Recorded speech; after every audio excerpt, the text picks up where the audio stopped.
are starting to look at core metrics of if you're acquiring people, are you acquiring the right set of people?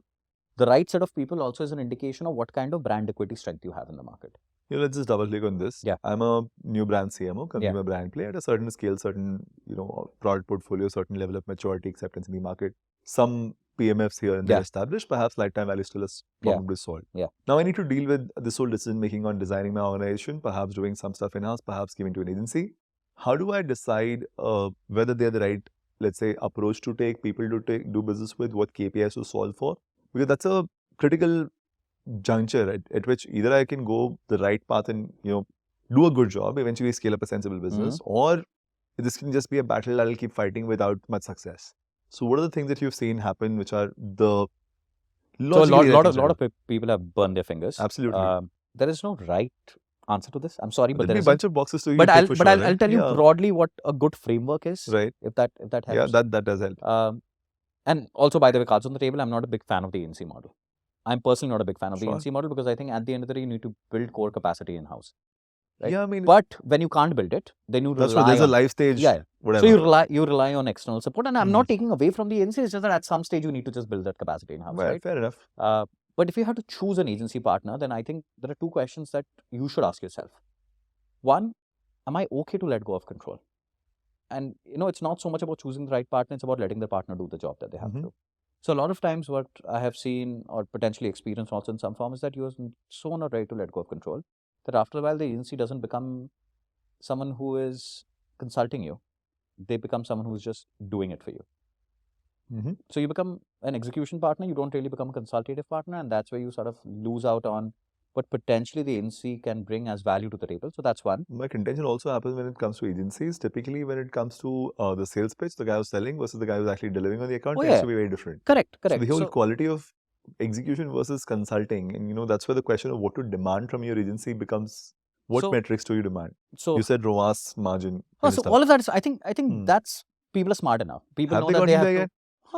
I've seen, unfortunately, I mean, of course, it could be a function of what kind of people you've met and what kind of people I've met and what kind of radar you might have. But I don't think it's yet mainstream.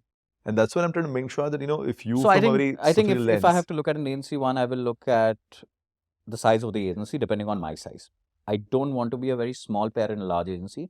A lot of people would love to go to a large agency because they feel that there's so much that they can bring to the table. But if you're a very small account, then 90% of the time you're not going to get really well serviced. So that's one. So I will go for a fair thing to say that I need a partner level attention to my account personally and a certain cadence. That, okay, the partner level bhi nahi ho, but at least someone senior enough in that system. Once a month agar mujhe nahi mil raha, it's not. So broadly that. Matlab, chalo partner ho, owner ho, jo bhi hai, but you need someone who's got to have some degree of care and love for you, and the care and love does not come when that person is doing 30 brands at the same time. Yes, absolutely. Right? Or you are one of the lowest sort of revenue driven.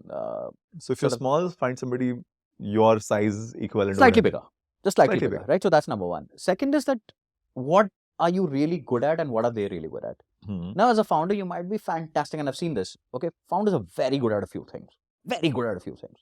So you will have a set of founders who are going to be fantastic at, identity, branding, just the comms of it. They know intuitively how the brand should feel, look, because they built it. Yeah. Right? They have sat with the first early stage designers and literally potentially written down every word and said, Mera to dil ka tukda ye hai. Correct. Right? This is how it should be. You want to hold on to that. So now you don't want a partner who's going to come in and say, I want to change this shit. You want a partner who's going to say, I love what you have done. And I see a lot of potential in this and I want to build it up with you. Sure. Right? So you want a consultative approach and you don't want a disruptive approach at that. Yeah. Right? And you don't want them to come in and start, sort of poking into your branding. You want them to say... But that's assuming the founder is pretty good with it, because there are So I'm saying you have to figure out what you're really good at. You have to decide that, because, I mean, there's also this whole counter reality, right? People are probably great with products, but they're not necessarily great with comms, which means they hold on to the wrong stuff, then there's this shit getting amplified. Depends. But you have to figure out what you're really good at. Sure. At the end of the day, as a founder, if you don't have a very strong bias and an opinion, then anyways, you're not really building out a company that really is going to stand the test of time. And I would much rather err on the side of a founder being proven wrong over a period than the founder assuming they're wrong from day one. Fair enough. Yeah. So when you're working with an agency, figure out what are you really good at, because you want to hold on to that, and then be very open to letting everything else be with them. Sure. Second is, when you're finding an agency, you're not finding an agency, you're finding someone who is going to stand next to you even on a Sunday if something is really going wrong. And there is a very large potential of that happening, right? Sure. कुछ ना कुछ कहीं ना कहीं पे हमेशा फटेगा। फटता है. So you need someone who's going to stand right next to you. Fair. And I think that is not so much about the core capacity, but the intent of the agency. Correct. So I would hyper index on intent. Second indexing will be on core capacity and capability. Third would be on the current team, because the team will keep changing. Sure. Right? So I don't really worry about, oh my God, like, did I find the right kind of vibe from that one guy? Sure. Or, oh, I loved that one art guy who was sitting there, so I want him. Bro, He no, might I mean, disappear वो tomorrow. तो कल चला जाएगा ना, उसको कोई Correct. फर्क नहीं पड़ता. Does the management have the intent of being next to you? Does the management have the core capacity and capability to support you when you need that support? Third is, do they have some degree of a domain knowledge so that they can use that as a transference? Fourth is, are they people you can comfortably keep on board even if you have a bad month?